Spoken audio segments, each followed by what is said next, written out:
سڵاتانە ببینێرانی 1964 منتوانانەقیم لە ئەڵلقەیەکی تری شرۆڤەکاری سەربازی بۆ ئەم شەڕەی نێوان ئیسرائیل ئەمریکا لەگەڵ ئێران بەردەوام دەبین لەگەڵتان. ئەمڕۆ مانگێک تێپەڕی بەسەر شەڕەکەدا هەرچەندە ئەمریکا پێشتر ڕایگەیاندبوو کە ئەم شەڕە چەند هەفتەیەک دەخایێنێ، بەڵام ئێستا لە هەفتە نەما و مانگ تێدەپەڕێنێت، ناشزانرێت کەی ئەم شەڕە ڕادەوەسێ، بەڵام تا دێت پێش هاتی نوێ دێتە ئاراوە لەوەی کە ئەگەرەکان بۆ هێرشی زەمینی، ئەوەی کە میدیا جیهانیەکان و میدیا ئەمریکەکانیش باسی دەکەن ڕەنگە بەهێزتر بوو بێت لەم چەند ڕۆژەدا و هێرشی زەمینی بکرێت بۆ سەر ئێران. بۆ سەر چی شوێنێک دەکرێت، بە شێوەیەکی بەربڵاو دەبێت یاخود چەند ئامانجێک دیاری دەکرێت و هێرش دەکرێتە سەری. لەلایەکی تریشەوە ئەوەی کە بۆتە دەنگ و باسی گەرم خزانە ناوی شەڕەکەەوە لەلایەن عێراقەوەیە. عێراقیش خەریکە پێی دەخسێتە شەڕەکەەوە، چی کاریگەریە لەسەر عێراق دروست دەکا و عێراق چی هەیە و ئێستا دەیەوێت بچێتە شەڕەکەەوە بەرگەی چی دەکرێت. لەلایەکی تریشەوە ئەو چەکانەی کە ئێستا بەکاردێنرێت لە شەڕەکە تا دێت فراوانتر دەبێت، زۆرتر دەبن و ئەوەی کە لەلایەن هەرسێ بەرەی شەڕەوە بەکاردێنرێت دەنگدانەوەی گەورەی دروست کردووە. ئەمە جگە لەوەی کە زەرەر و زیانەکانی شەڕ تاوەکو ئێستا هەر بەردەوامی هەیە و تا دێت لە هەڵکشان دایەمانە و چەندین پرسیاری تری خەڵکیش کە بۆ بەرنمەکەیان ناردووە و دەیانەوێت لە ڕێگەی بنەوە وەڵامەکانی وەرگرتنەوە. من بە پێی توانە پرسیارەکانم بۆ هێناونەتە ستۆدیۆ ڕوبەڕووی عەقی سەلامی دەکەمەوە لەوەی کە وەڵامەکانی ئەو بزان بۆ پرسیارەکانی ئێوە چی دەبێت. هەم لە پرسیارە سەرەکیەکانم دامناوە، هەم بەشێکی کۆتایی بەرنمەکەشم داناوە تایبەت بە پرسیاری ئێوەی بینەران. هەموو ئەمانە گفتوگۆ دەکەم لەگەڵ عەقی سەلام ئەسەد ڕاوێژکاری 1964 بۆ کاروباری سەربازی. جناب یاقیت بەخێر بیتەوە. ئەمڕۆ مانگێک تێپەڕی، واتە 4 هەفتە بەسەر شەڕەکەی ئیسرائیل ئەمریکا لەگەڵ ئێران تێپەڕیوە. پێشتریش دۆناڵد ترەمپ ڕایگەیاندبوو ئەم شەڕە ڕەنگە 6 هەفتەیە بخایێنێ، ئەوە تا مانگ تێدەپەڕێنێ، یعنی بە 2 هەفتەی تر شەڕ کۆتایی دێ یان چی دەگوزارێت؟ نا تۆ شەڕ ناتوانانی تەحدیدیکەی پێی بڵێ بە 2 هەفتەی کە کۆتایی پێبێتن، چونکە تۆ وەکوتم ترامپ پێویستی بەکات بوو، ئەم هێزانەی کە دێنە پێشەوە پێویستی بەکات بوو، بۆیە ئەوەی دانا تاکو 2 هەفتەی کە، بەڵام شەڕ لە هەموو کاتێکە مفاجعاتی تایە، شتێ ڕووەداتن. تەمان خۆ تۆ جەنەراڵەکان ئەبێ پلانەکە کامڵ دابنێن، چۆن شەڕەکەکرێت، چوە ئەگرین و چەندێکی پێچێ و زەرەری خۆی زەرەری دوژمن، ئەمە هەمووی ئەبێ بخێندرێتەوە، پلانی بۆ دابدرێتن. بەڵام لە ناو شەڕاسەرەکەی مفاجەیە دەرەچێتەوە لە حسابت بۆی نەکردووە. بۆ نمونە لەبەرەوە معلوم نییە تۆ ترامپ بڵێ بە 2 هەفتەی کە تەواو بێ کە تەواو بێتن، نەخێر بۆیە زیاتر بخایێنێ بە مانگ بڕواتن. باش، هەواڵی گەرم ئێستا ئەوەیە بەتایبەت لەم بەنتیقەی خۆمان، ئەگەر هەیە عێراق پێی بخزێتە شەڕەکەەوە، ئەگەر عێراق بێتە شەڕەکەەوە ئەوە چی بەسەر دێت؟ خۆی ئەگەر بیت باسی عێراق بکەی بۆ نمونە فڕۆکەی ئەیدا تەندەربۆڵت کە بڵین لە زۆر شوێنیدا لە عێراق، لە کەرکووکە، لە داقووقە، لە تۆسقڵمات و لە حەبانیە لێنانە لێدا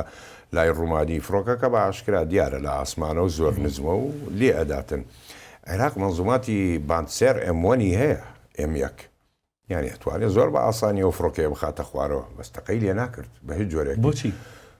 ڕێ بۆیە بترسێتن لی ئەمریکا بچێتە ناو شەڕەکەەوە بە یەک جاریتن تەدمیری هێزی عێراق بکاتن. جگەلەوە تۆ عەقدت هەیە لەگەڵ کۆریا لەسەر مەنزوماتی بەرگری ئاسمان لە جۆری HQ9 هەتە ئەگەر بڵێ من نیمە نانەخێر، ئەگەر بزانین پار لە ئەوڵی درۆنێکی تورکی لە کەرکووک کەوتە خوارە بۆ مەنزومەی بانسێر لێدرا،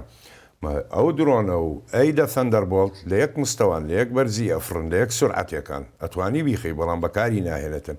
عێراق بچێتە شەڕەوە کۆتایی پێدێتن بەرامبەر بەوان، یعنی ئەوەی بچێتە شەڕەوە چیە؟ سوپای عێراقە تۆ هەموو چەکەکانەتی ئەوانە، تانکی ئیبرامز M1 ئەیوانت هەیە ئەوەیە دەکرد دەست ناکەوێ، تۆ عەقدت کردووە 250 تانک لەگەڵ کۆریای باشوور لە جۆری بلاک پانثەر، کۆریا هاوپەیمانی ئەمریکایە، چیە گەڕیتەوە سەر چەکی ڕووسی کۆن، نیتەلەوە زیاتر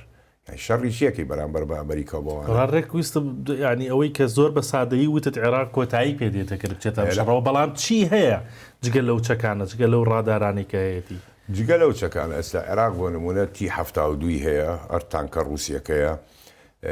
بە 2 نوسخەی هەیەتی، وەتینەوە تشی هەیە مۆنستەر جگەلەوە زری پۆشەکانی هەمووی کۆنە ینی زری پۆشی تازەی نییە ئەگەر برادلی هەبێتن لەگەڵ BMP1 ئەوانەی هەیە ئەمانەشی ئەو کاتە نییە کە تۆ شەڕی پێ بکەی لەم کاتەیە هێزی بەرگری ئاسمانە زۆر زەعیفە لە ماوەی 2-3 سەعاتە هەمووی کۆتایی پێدێ بە هێڕشێکی ئاسمانی بۆ سەر خاکت دوایەوە عێراق تۆ مەسەلەن بەقەد ئێران نی خاکت زۆر ئاسانە حیساب بکە کوردستان بە وازی لێبێنی بەرەو جنوب هەمووی لە ناوەچێتن چێ شەڕەکاتن تەنها بڵین مەلیشەکان ئەوانەی سەر بە ئێرانن حەجی شعبی ئەوانە سوپای عێراق بڕوا مەکە وەکو فرقەی ئاڵتون و دژە تیرۆری بەغا ئەمانە فەرمانەکانیان تقریبان لە ئەمریکایەوە نایکەن شەڕەکە ناکەن نایکەن و داعشە سەیرەکەن ئەوانی تر هەمووی لە ناوەچێتن عێراق توانای ئەوەی نییە کە شەڕ بکاتن عێراق ئێستا ئێران نییە بەرامبەر بە ئەمریکا و ئیسرائیل بوەستێ نەخێر یەکێکی تر لە زانیاری سەرنجڕاکێشەکانەوەیە کە عێراق F-16شی هەیە فڕۆکەی F-16 کە ئێستا لەم شەڕا لەلایەن ئەمریکا و ئیسرائیلەوە بەکارهێنرێ باشە ئەم فڕۆکەی F-16ی عێراقە چۆن نەتوانێت سوودی لێ ببینێ لە کاتێکە ینی ئەوە هەیە کە وەبزانم بۆمبەکانیشی بەدەست خۆی نییە ساروقەکانی کە بیتەقێنێت دەبێت فڕۆکەیەکی هاوپەیمانانی لەگەڵ بێ هەدەفەکەی بۆ دیاریکە اینجا حەزەکەم باسی ئەوم بۆ بکەی F-16 عێراق چی ڕۆڵێکی هەیە F-16 عێراق هیچ ڕۆڵێکی نابێتن بزانە نەوەک هەر عێراق هەر وڵاتێ فڕۆکە بکڕی لە وڵاتێترەوە نوسخەکەی خۆتت ناداتێ ئللا پارچەی لێکەمە منزوماتی نوقسانە موشکی نوقسانە ناداتی ئەوەی کە هەیەی مەسەلەن هێستا بڵین F-16ەکانی عێراق جارێ پێش ئەوەی کە منزومەی تەزیدی تیانە یعنی تۆ هەدەفێ ببینی ئەبێ منزومەت هەبێتن شاشەت هەبێتن کە تێگری ئەو موشەکە فڕۆکەوان لەو منزومەیە مەسەڵەن دوژمن ئەبینی ئەی خاتە ناوەڕاستیەوە چاوەڕێەکە لە جۆی ئیشارەتەدا موشەکەکەش ئەویش ڕاداری خۆی هەیە کە بیبینێ و تێی بگرێتن عێراق ئەوەی تیانە ئللا هەبێ فڕۆکەیەکی تر هەبێ لە ئاسمانی ئەمریکا بێتن لەگەڵ یاوێ بۆی ئەو سیستەمەی بداتێ لە ئاسمان بۆی نەقلەکاتن و بتوانێت لە شوێنی دیاریکراوی خۆی بداتن دوایەوە بە نسبەتی F-16 من باسیم کردووە لە بلۆک C32 هەیە عێراق وەریگرتووە کۆنەکەیەتی جگەلەوە حارە باشەکەی عێراق مەجموعەیەکە لە بلۆک 50-52 باشە تۆ دوای بلۆک 50-52 بلۆک 6-62 هەیە 7-72 هەیە ڤایبەرت هەیە جۆرێکی تریش ئەوەی کە ئیسرائیل هەیەی سۆفا جگە لە موشەکەکانی ئەوان مەسەلەن ئامڕام 120 بەکاردێنن ئەم موشەکانی کە لە عێراق هەیەی بۆ شەڕی ئاسمان بۆ نمونە لە جۆری سپارۆ سایدوەندەر ئەمانە کاتیان ڕۆی ینی لە 1991 ئەمریکا موشەکانی بەکارهێنا نەما مۆدێلی ئەمانە لەبەرەوە فڕۆکەکانی عێراق هیچیشی پێ ناکرێت جگەلەوە تۆ عێراق باش بزانە سوتەمەنی نییە سوتەمەنی نییە ئەگەر زۆر بفرێنێ لەو فڕۆکانەی F-16 کە هەیەی 36 دانە بەکاردێتن لە 3 دانە زیاتر ناتوانێت بەرزکاتەوە لە ئاسمان وڵات تعلیقی ئەوەشیان لێدا بوون لە F-16ەکانی عێراقکە مەسەلەن هەر توانن پیاسەی پێ بکەن و لە بەسڕۆ و بێنە سەر هەرێمی کوردستان و ئەو جەوە ببینێن و ڕەنگە بەوە باش بێ بەڵام لەلایەکی ترەوە باشەیەکی تیا کاک سەلامڕانی بەڕای من باشەکەی ئەوەیە کە بەسەرەن ئەمە بەخوا ئەگەر کێشەیەکیان لەگەڵ هەرێمی کوردستان بە لێدان چارەسەرکردای F-16یان هەڵەسان ینی ڕەنگە باکیان بەوە نەبووایە خۆی پس مادام لە دەستخۆیان کاتی خۆی لە کاتی نووری مالیکی قسەیەکی کرد وتی لە کۆبوونەوەیە کا بەنیهێنی وتی چاوەڕێکن بە F-16ەکانمان بگە ئەو کاتە لە کورد دەدەین لە کوردستانە دەین ئەوە باشەکەیەتی کە بەدەست خۆیان نییە ئەوەتانێ بەڵام لە هەمان کاتە تۆ لە بیرت نەچێتن ئەم فڕۆکانە عەقلی هەیە مەسەلەن کە ئەمریکا ئەیدا بە وڵاتێ پێڵێ دژی هاوپەیمانی من بەکاری ناهێنی ئەگەر بگەڕێنەوە چەند ساڵێ لەمەوە پێش شەڕی پاکستان و هندستان کە فڕۆکە بەڕۆ یەکتری بووە سیخۆی CMK هی هندستان لە پاکستانیدا پاکستان F-16 هەیە بەڵام نەیتوانی بیفرێنێ چونکە نابێت دژی هندستان بەکاری بێنێتن هەسا GF-16ەکانی خۆی فڕان لەگەڵ حەفدەکانە دژی ئەوانە ئەوە بوو مێک 21ێکیان خستە خوارەوە هەتاکو فڕۆکەوانێکی هندی بوو ناوی ئەبی هەندان بوو ینی لەبەرەوە تۆ ناتوانی بۆی نییە بەرامبەر بە کورد بەکاری بێنێتن زۆر باشە ئیسرائیل دەڵێت کەممان ماوە کە لە ئامانجی زۆر گەورە بدەین لە ئێراندا. پێم ئامانجانە چی بێ کە کەمی ماوە لی بدەن؟ کوێ دەیەوێ بکاتە ئامانجووی تر بەسەرکەوتنی بزانێ؟ طبعا پێش جوابی ئەوە بدەمەوە ئەمە شوێنەیەکی F-16 ئەمە ئیسرائیلیە، ئەمە جۆری سۆفایە چۆن جیاوازیە کاتن لە ئاسمان ینی جیاوازیەکەی ئەگەر سەیری تەنیشتەکانیکەی ئەمانەی وەکو F-16 کۆن عێراقی ئەوەنە نەپەنماوە زیاد هاتووەتە دەرەوە، ئەمە هەمووی سوتەمنی زیادە بۆ ئەو فڕۆکەیە کە زیاتر بڕوا بە ئاسمانەوە. جگە لەوە جەنابەت پرسیارەکەت ئەگەر لێ بداتن طبعا دووبارە قیادەی ئێران ئەمانەی کە هاتوونە ئەمانەش ئامانجن ئەمانەیەک دوو ئەو پەڕی لە تاقەی ئێرانەدا لە بوشەهر کە کار بە وتومە لە ناو ئێرانە 96 مەحەتەیان هەیە هی تاقە هەرە گەورەکەی بوشارە لەوانە بدا وەکوتومە پێشوش ئێران 200 ساڵە گەڕێنێتە دوای خاتە تاریکی و ملت بێزارە بێتن کە ئەوە نەبێتن قیادەش هەتاکو مۆلیدە بەکاربێنێتن ئەو فڕۆکانە لە ئاسمان ئەتوانن گەرمای ئەو مۆلیدانە ببینن لەگەر لە ژێرزەمیش ببێتن و تەحدیدی هەدەفی بکەن و لێی بدەن ئەمە ناکاتە ئامانج. سێنت کۆمەڵێ کەشتی تریپۆلی گەیشتوتە ناوچەکە بە مارێنزەکانیەوە، ئەمە ئێستا لەکوێیە و بەتەمای چییە بە مارێزان و مادام گەیشتە ناوچەکە پێشتر باسمان کرد بوو کە بەڕێوەیە چی دەکەن؟ طبعا تریپۆلی خۆی دوو دانەیە بەڕێوە بۆکسەر و تریپۆلی ئەمە هەردووکیشی هی ئەنزالی بەرمایی پێڵێن ینی حەواماتی تایە بەکاری دێن فڕۆکەی FC5 لەسەرایە لە جۆری بیەکەی ڤێرتیکەڵ کە ئەفرێتن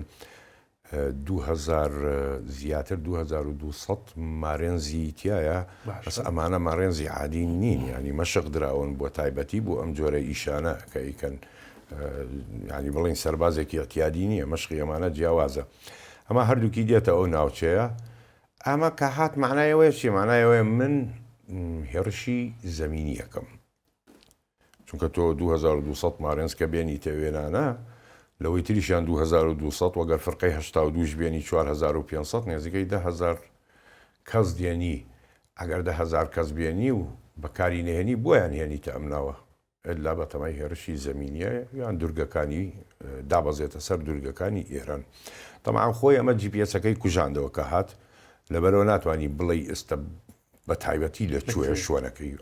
بەرەو دیوگۆ گارسیا ڕوا بەلەو ئەبراهام لینکۆڵنە ڕوا ئەمە وەکو ئەبراهام لینکۆڵن نیە ئەبراهام لینکۆڵن ینی زیاد دوورکەوتەوە ئێمە وتمان 700 کیلۆمەترە بەس ئێستا 900 زیاتر دوورکەوتوەتەوە لە ئێرانە خۆی بپارێزێ ئیتر هەتاکو شۆنەکەی دیارەکرێتن لەگەڵەوە هێزانەی بڵین ئەگەر 82 هات فڕقەی 82 ئەمە خۆی تریپۆلی لەگەڵ بۆکسەرە فڕقەی 31 لەسەرایە هی ئەمریکا فڕقەی 31 لەگەڵ فڕقەی 82 هات لە شوێنێک کۆ ببوونەوە بڕوامە کە بتوانێت بە مەڵی قرمزان ڕەدوێ بەڵام ڕنگ بێ لە ڕەسێل خەیمەوە یان لە سعودیەوە بەو حەوامانە هێڕش برن بۆ سەر دورگەکە تەنها ئەوەیە. باشە لەسەرەوە ینی قالیباف سەرۆکی پەرلەمانی ئێران دەڵێت ئەمە ینی ئەمریکا ئەم باسخواسەی کەی کا سەبارەت بە ڕێکەوتن و وەڵا لە ڕێکەوتن نزیکی نوانە بە تەمای فێڵێکە بۆ هێرشی زەمینی بکات ئەمە تا چەند ڕێیتەیەیانی ئێران پار لە مانگی 6 لە مفاوەزاتە لێدرەوە ئێستش لە مفاوەزاتە لێدرەوە ئێستش ترام درێژەی داوە پێڵێ مفاوەزاتمانەیە ئەم مفاوەزاتانە هەمووی خەڵخەڵەتانە هەڵێ الحرب خودعە شەڕ هەڵخەڵەتاندنە ڕاتە چێشم بە شێوەیەکەنەوە هیچ تێنیە و لە ناکاوە دەسەوە شێرم لە شوێنێکە قسەکەی ئەم ڕاستە ینی نابێت وەسیقە دوژمن نابێت سیقە بە دوژمنەکەی خۆی بکاتن کە هەتا لە کاتی مفاوەزاتی شابێتن. ینی واشنگتۆن پۆستیش بە هەمان شێوە ینی قسەی کردو ئەڵێ سوپای ئەمریکا بە تەمایە هێرشی زەمینی بکات. هێرشە زەمینیەکە ینی ئەوەی کە سەرەتا باس کراوە یان بەسەڵەن بۆ دورگەی خارگە یان بۆ ئەو یۆرانیۆمە پیتێنراوەیە کە ئێران هەیەتی یان ئەوەیە کە هورمز بکاتەوە. بەڵام ئەگەر ئەمانە نەبوو ئەم شوێنانە ئەو هێرشی زەمینیە کاتە سەر کوێ؟ خۆی لەم سێخاوانە زیاتر ناتوانێت هێرش بکاتە سەر هیچ شوێنێ من وتومە خاکی ئێران دابەزی لەسەری مارێنز ئەم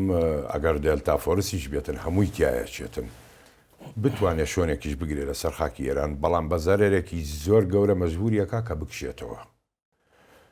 تەنها ئێستاکە ئەگەر بیوێت تۆ دەوێت چی بکەی خەرک بگری نەوتی عەبادان وەستا 30 ملیۆن بەرمیل نەوتی خامەتیایەتی ئەوە ئەسپێنیت چین ئەفەوتێتن بە دەرەجەیەک چونکە نەوتەکەی هەمووی لەوێنانەوەیە ئێرانیش تەواو اقتصادی ئیکۆنۆمی ڕائەوەسێتن ناتوانێت کەس هاوکاری بکاتن شەڕیش بە پارە ئەکرێتن یاواتە لە بڵێن خەرک دابەزێ یاواتە لە هەرمز دابەزێ تەمان هەرمز خۆی ناو مەزیقەکە هەرمز بەڵام دورگەکە ناوی هەرمزە دورگەکە بچووکە یان لە قەشەم دابەزێ ئەمانە شاوڵاتی تایەوە نییە بڵێ تەنها سەرباز و سوپای ئێران بێتن نەخێر لەوە زیاتر هیچ ناکاتن بیەوێ بیر بکاتەوە لە ئەسفەهان بڵین لە فۆردۆ یۆرانیۆمەکە دەربکبی بە ئەو 440 تەوری 450 کیلومتر تەخسیبی 60 بیەوێ بکە ئەوە عملیەکی ئینتیحاریە بێتن تقریبا زۆر چونکە بزانە ئێران هێزی بەرگری ئاسمانی وتومە لە 120 ماوێتی ڤیددیۆیەکم بینی هی F-18یەکی ئێران هۆڕنێت لە نزمی ئەفری لە قەراغ هەرمز و ئەوانە لە ناو ئێرانیەدا لە خاک بەڵام بە دۆشکە تەقەی لێ ئەکرد ئەوە نەبوو لە ناکاوە ئەگەر هاوڵاتیان سەیریکانی بینەران سەیری ڤیددیۆکە کەن بە تەواوەتی فڕۆکەکە ئاها ئەڕۆیی لە ناکاوە سوڕایەوە دووکەڵی ڕەشی دەرکە تەمانەوە دووکەڵە ڕەشە لە ئەمریکی کەم دەرەچێت چونکە سوتاندنی تەواو نییە وەکو ڕووسی نیە ڕووسی زۆرتر تارەکانی دووکە ڕەشەکاتن کە سوڕایەوە بەم زاویەیە موشەکەکە لێرەوە بۆی هات تەمانە ئەو موشەکە هەر بڵین سترەلای کۆنە بەس مۆدێلاتی تازەی هەیە کە بۆی تێگرت نۆجی سوڕایەوە فڕۆکەوانە کە تەمان ئەزانێ موشکی بوات کە سوڕایە موشەکەکە لە پشتیوە تەقیەوە چونکە پێڵەن سەمام تەقاڕب هەست بە تارەکەکە لەلایەتی و ئەتەقێتەوە بەڵام موشکی ڕووسی عامەتەن ئەگەر سام بێتن دائیمەن لە دواوە تەقێتەوە پارچەکانی بۆ تارەکە فڕێدا بەس پارچەکانی بۆ پێشوەیە بەڵام فڕۆکەوانە ئەمریکەکە عجایب خۆی نەجاددا نۆ جی سوڕایەوە بەو قووەتە و موشەکەکە تەقیەوە بەرەم ئەم لا بەری نەکەوت بەس ئەگەر ڕێک لە پشتی بتەقیبایەتەوە نەخێر F-18ەکەی خستە خوارەوە ئەو موشەکەی کە تێیگرت ئێران لە سترەلای کۆن نەبوو ئێگڵە مۆدێلە تازەکەیەتی لەمان شانە تەقێتن تێگرێتن اینجا ئەوەیە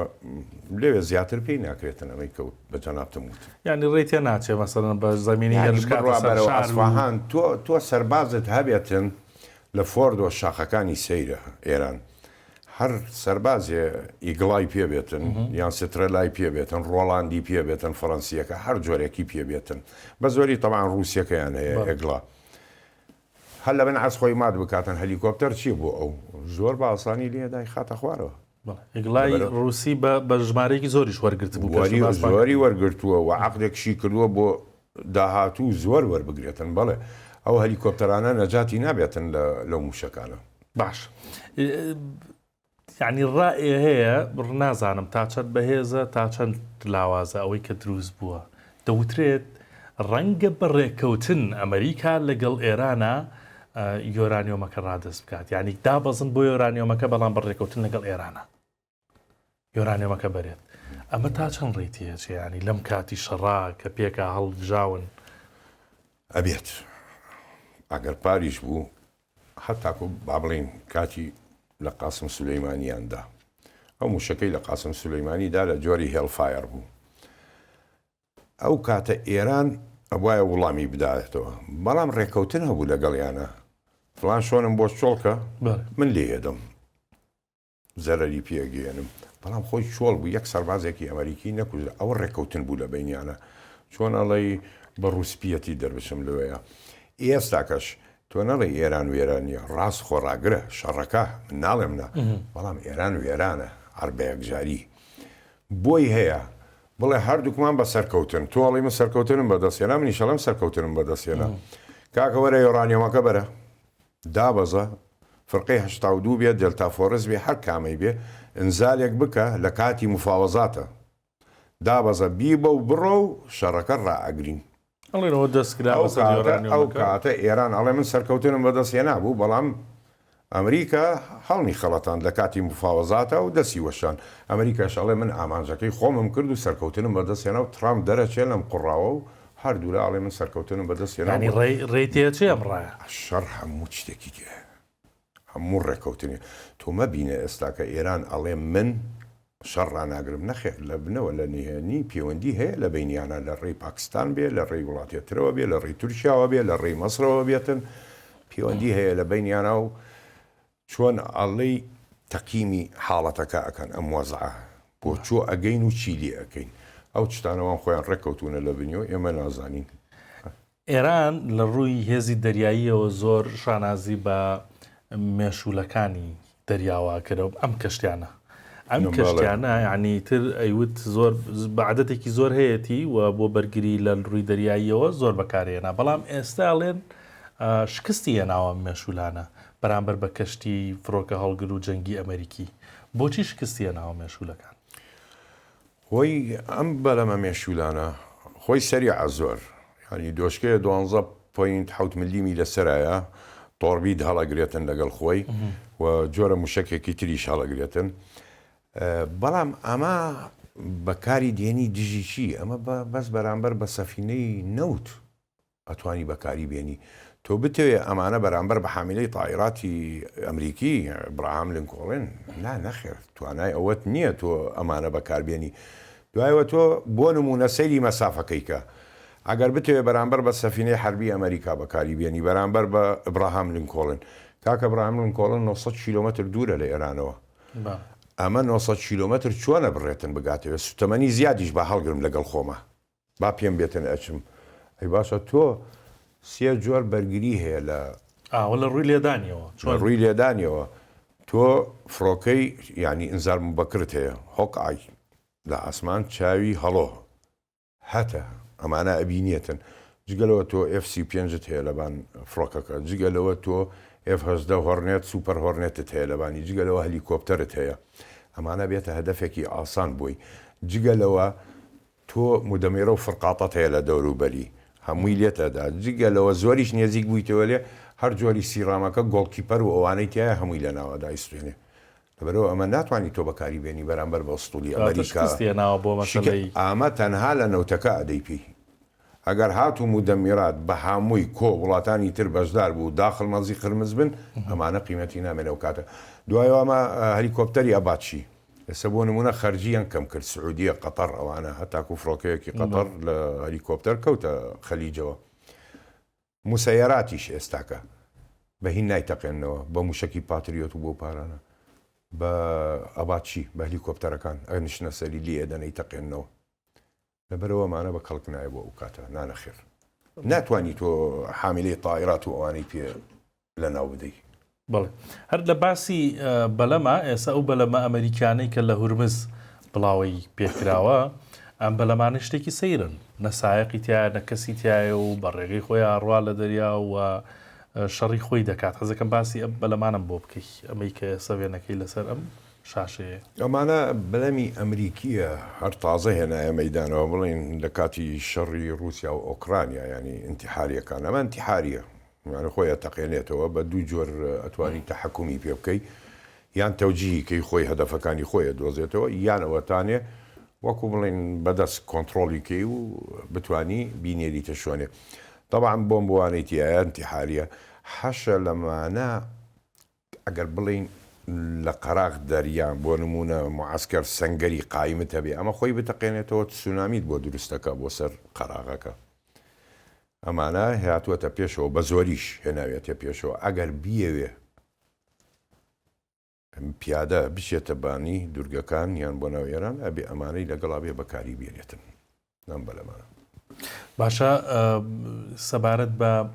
مەسەڵەن هاوپەیمانەکانی ئێران لە وڵاتەکانی تر و گروپاتی مەقاوەمە ئەوەی کە پێشتریش باسمان کردووە چۆن داخلی شەڕە بن و بەشداریەکەن لە بەرژەوەندی ئێران سەحوسیەکان تێکەڵی شەڕەکە بوون و پێشتریش چەند ڕۆژە پێشسە ینی ئاماژیان بۆ بە هەڕەشە دەستیان پێکرد بەڵام ئێستا هاتوونەتە شەڕەکەەوە بۆچی ئاوا حوسیەکان ئەو هاوپەیمانە بەهێزەی ئێران بوون درەنگ هاتنە شەڕەکەەوە یاک ئێران لە بیدایە تەمانی داخڵ شەڕەکە نەکرد پێتم زۆر جەنەراڵی سوپای پاسداران و ئەوانە هەیە لێرن لە ئێمەنن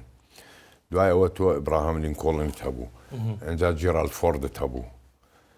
ئیسرائیل لەم لاوە شەڕەکە ئەتوانێت جەبهەی ئەمانیش بکاتەوە لێی بداتن ئەو کاتە زەرەرێکی زۆری پێئەگەی جێرالد فۆرد کۆتایی پێهات ڕۆیی بۆ جەزیرەی گریک لە یۆنان دەوێت 14 مانگیەوێ بۆی باش بێتەوە ئێستا کە حوثیەکان لەبیرت نەچێت لە هەمان کاتە ئێران وەزعی زۆر خراپە لە بیدایی شەڕ بەتەنیا بوو هەنگاوی یەکەم حیزب الله دەستی پێکرد ئێستاکە ئەنجا یەمەن چونکە ئێران هەتاکو بڵێ وەزعی خراپە لە شەڕە لەبەرەوە ئێمانەکان دێنە ژوورەوە ئەو ئەگەر مەڵی قرمز بگرێ ئەمانیش بابلمەند دەبی پێگرن کە تۆ گرتت چی باخیرە هەیە ئەگەر بێتن لە ئاسیاشەوە مەسەرەن لە یابانەوە لە کۆریاوە لە هەر شوێنێکەوە بێ ڕەت بێ ئەبێ بەڕاسی ڕەجا ساڵح بسوڕێتەوە ئەگەر بڵین تەکلیفەی لێرەوە بۆ نمونە یانی ئەمە میسالە تەکلیفەیە و باخیرە ڕەتبوون بە قەنات سوێس $1000 تەکلیف بکات لێوێنانە 5,000 تەکلیف بکاتن جگە لە تاخیر بوون تۆ لە چوە چیتە ناو ئەوروپاوە ئەبێ بە دەورە ئەفریقیا بسوڕیتەوە سەرکەویتەوە بە مەضیق جەبەل تارق جارێک کرد داخلی دەریای سپیبی ئەنجا بە وڵاتانی ئۆروپی بڕۆی لەبەرەوە ئەو کاتە تەواوی تر اقتصادی دنیا هەمووی وێرانە بێتن ئەبێ شەڕابیگیرێتن هیچ مەجالی تیانێ وڵاتان هەمووی دێنە پێشەوە بێ و شەڕ بۆ ئێستا داخلی شەڕەکە بۆ ئێستا داخلی شەڕەکە بێ وەزعی ئێران خراپە ئەبێ ئەمە بگرێتن بۆی ئەوروپا ئەوانە پێشەوەی لە برسا بمرن لە ماوەی 2 مانگە هین بێتن ئەم شەڕە ڕابگرن ئەوەیە کاک سەلامێکێک لە پێشاتەکانی ئەم شەڕە تێکشکاندنی فڕۆکەیەکی ئەواکس بوو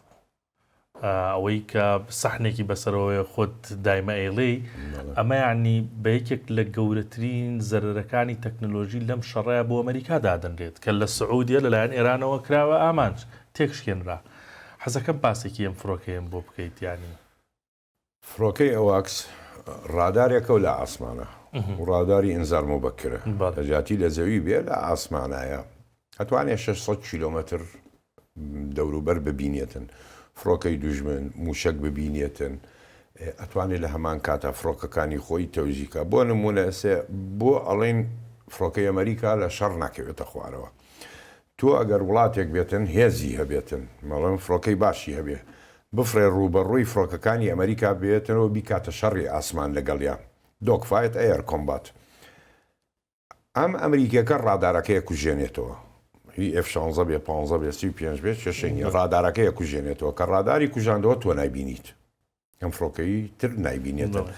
بەڵام ئەمە چۆن پەیوەندیەکە ئەزانێ ئەمە لێرەیە چۆن بەرنمەیەک هەیە ئەڵێ 6 ملیۆنێ بەرێتەوە سێم جۆکەری پەیوەندی بە هاوڕێ بێتن مەسا ئەمە پەیوەندی بە هاوڕێیە ئەم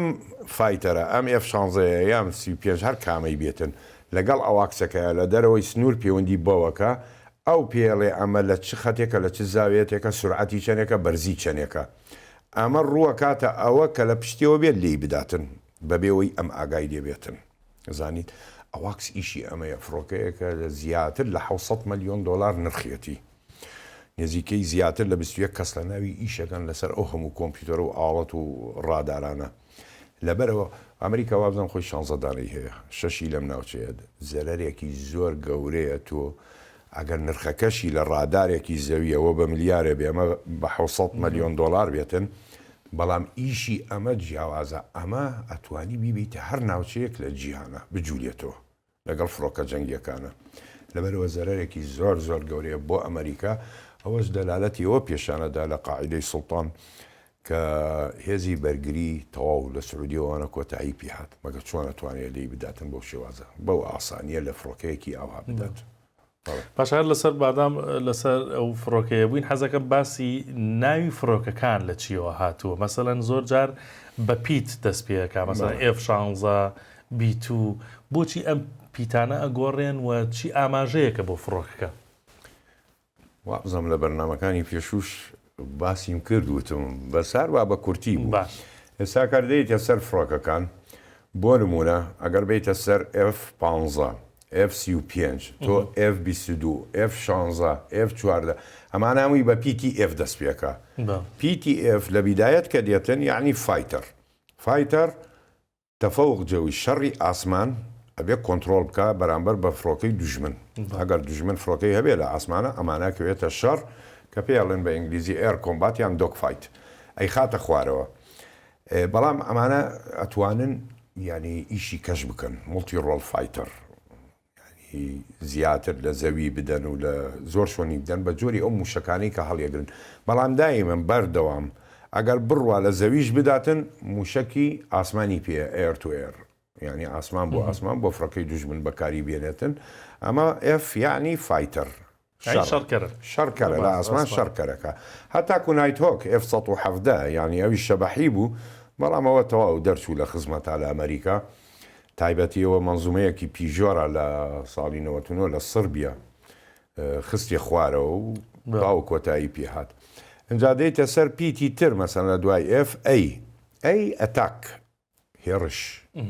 هێرشی زەمینی ئەسە بۆ نمونە کە باسمان کرد تۆ فڕۆکەیەکە تێنا ئەیدا ثەندەربۆڵت ئەمەی کسەکە لە حەبانیەیدا لە مستەوسفەکەیدا و لە حەشدەدا و لە موشە ئەی کە دەست پێەکە بە پیتی ئەی ینی ئەتاک هێرش ئەکاتە سەر زەمین ئەیدا ثەندەربۆڵت بۆ نمونە تۆ ئەیت هەیە AC-130 هەرکلیست هەیە ئەویش جۆرێکە وەکو ئەیدا بەڵام خۆی ئەیسی لە هەمان کاتە بڵین کارگۆیە هی شەحن و ئەوانەش بەکاردێتن بەکاری ئەجا دوایەوە دەیتە سەر PTC لە ئەمریکا بۆ نمونە مەسەلەن با بڵین 130 هەرکلیس کارگۆیە ئەوە هەرە زەخمەکە نییە عێراقیش 130 هەیە ئەمریکا دایی بە عێراق 130 عێراق هەیەتی ئێستاکە بەڵام 170 ئەوە زەخمەکەیە ئەوەی سێبارەیە کەمەوە کە لە ئەفغانستان فڕی ئەوە کارگۆ هی شەحنە 170 لەوە گەورەتر کە ئەمریکا هەیەتی 5 گەڵەکسی ئەوەشی کارگۆیە هی شەحنە هی بار هەڵگرە ئەجا دوایەوە دەیتە سەر پیتی بی وەکو بی 52 ئەوە زۆر خۆشەوێ باڵێ ئەوە B2 سپیرتە B2 سپیرتەوە شکلی بەڵێ B52 هەیە B1 لانسەرت هەیە B1B ئەجا دوایەوە B2 سپیرتت هەیە B2 سپیرت شەبەحیە لەوە پێشش باسیم کردووە بۆ شەبەحیە ئەگەر سەیرێکی بکەی دایمەن نوکەکانی هەمووی تیژە ینی شەپۆڵی ڕادار ناگرێتەوە جگەلەوە بۆ یەکەی جیاوازە سێم حاڵەت بەسمەی حەراری نییە ئەگەر سێری ئەو فڕۆکانەی تر بکەی هەمووی شوۆنی هەوا ڕاکێشانی لە بنیەوە ئەبێ تەنها B2 سپیرت لە تەک فڕۆکەوان لە بانەوە ئەبێتن لە دواوەش بەسمەی پەنجەمۆری گەرمایەکەی بزرەکاتن بۆ ئەوەی تۆ نەیبینیتن تەبانەمە ئەمە چینەیە بۆ ئاگاداریت مهندسێکی هندی ئەمەی دروست کرد بە ناوی ڕیشیەوە دوایەوە نسخەکەی دزی و دای بە چین و چینیش توانی شەبەحەکە دروستکە لە سەری جگەلەوە دەیتە سەر H هەلیکۆپتەرە بەڵام ئەویش فەسیلەی هەیە ینی توواڵی CH-47 CH-74 بەس پیتی ئێشکە هاتە مەیدانەوە هەموو جۆرە هەلیکۆپتەرێک بۆوە دێ ئەمە سیستەمی نظامی غەربیە بەڵام شەرقی مەسەلەن فەرقەکاتن بەناو پیتی شەخسەکانەوەیە مەسەلەن کاڵی مێک جۆری هەیە مێک حیساب کە تاکو مێک 35 هەیە ژمارەکانی تاکە جووت نییە مێک بەس بە ناوی چێوەیە بە ناوی میکۆیان و گرۆڤچ میکۆیان زانایەکە لەگەڵ گرۆڤچ پیتی ئەمەوانەیان وەرگرت بەنسبەتی ئەوە ئاهایە ئەمە ئەمریکی کە باسیەکەین پیتەکانی بۆ شێوازە دێ ئەوە معناکانیەتی بەڵێ دەست خۆش بێ وەڵاوە معلوماتێکی زۆر ئەوە بوو وەکو لە پێشەکی بەرنامەکە وتم خەڵک پرسیاری زۆر دەنێرێت ڕۆژانەوە ئەم ڕۆژ بە تایبەت کۆمەڵی پرسیاریان نردووە بۆ ئەم بەرنامەیە هەرچەندە ڕەنگە بەشێکی وەڵام درابێتەوە بەڵام هەر ئاراستە دەکەمەوە یەکێک لەو پرسیارانەی کە خەڵک کۆمنتی کردووە بۆی لە جەنابتی بکەم ئایا ئەمریکا و ئیسرائیل سەرکەوتووە بن لە هێرشی زەمینی دژ بە ئێران لە دوورگەکانە بەڵێ بەڵام ناو خاکی ئێرانە نەخێر ناتوانن قەت بیر لەوە نەکەنەوە ئێران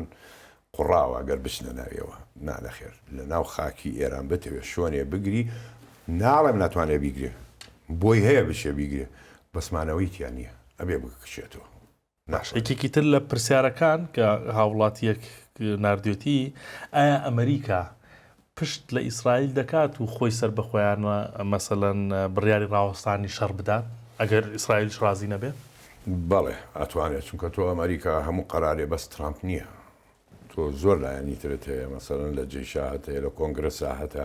ئەگەر زەرەرەکانی بگاتە ڕادەیەکی زۆر بەرز ملەتی ئەمریکا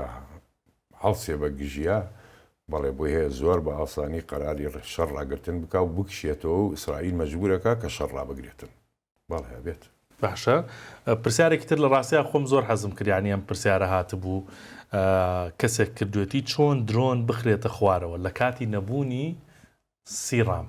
ئەمەی کە ئێستا لا و لێر شەوانم درۆنانە ئاراستە دەکرێن لایەن سیستەمی سیڕامەوە دەخرێتە خوارەوە.